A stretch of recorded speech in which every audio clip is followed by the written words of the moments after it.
আমরা প্রতিদিনই কত কিছু নিয়ে অভিযোগ করি, কখনো সিস্টেম খারাপ, মানুষ খারাপ, পরিবেশ খারাপ, লাইফ নাকি খুব কঠিন হয়ে যাচ্ছে। কিন্তু এই মানুষগুলোর কথা কোনোদিন ভাবি কিনা আমরা জানি না, যারা কোনো অভিযোগ না করেই নিজের লড়াইটা চুপচাপ লড়ে যায়। আমার পাশে আজকে আছে লক্ষ্মী। এখানে হায়দ্রাবাদে এসে ওর সঙ্গে দেখা করেছি।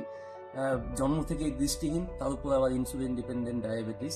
তবু আজ ও একজন software developer, tata consultancy service TCS এ কাজ করছে। আমি ওকে গত 4 বছর ধরে চিনি, রেগুলার কথাও হয়। একবারও ওকে আমি কোনো কমপ্লেন করতে দেখিনি। ও সবসময় পরিস্থিতিকে নিজের মতো করে মানিয়ে নেয়। Lakshmi, just tell me, how you make yourself so happy always? That's a very good question. So I treat my challenges as part of my life. I accept them heartfully, so I'm very very happy. Exactly. এই যে surrounding এ যদি এরকম positive mindset, solution oriented মাইন্ডসেটের লোকজনগুলোকে রাখেন না, তাহলে দেখবেন কি যে আপনাদেরও লাইফে প্রবলেম বেশি দেখতে পাবেন না, দেখবেন শুধু সলিউশনই পেয়ে যাচ্ছেন, সবকিছু রাস্তা ঠিকঠাক চলে আসবে। এইটুকুই জাস্ট রিমাইন্ডারের জন্য আমি আজকে লক্ষ্মীকে নিয়ে এখানে